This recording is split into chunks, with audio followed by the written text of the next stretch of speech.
سبسكرايب صار waxaad ka heli kartaa warar sugan tayo TV balanteena waa tayo TV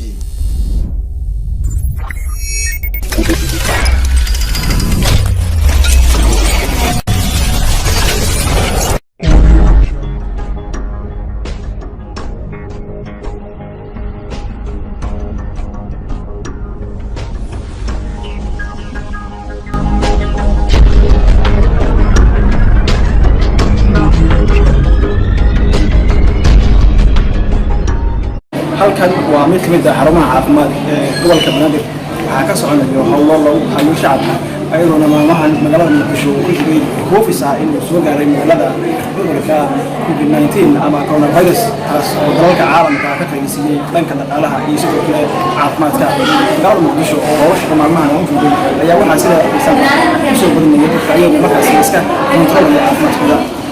haddaba haddii aad nagu cusub tahay subscribe tahay YouTube TV وعلى فتح على المحتوى كانوا بيسوا بدون معلومات كلهم بالكورونا فيروس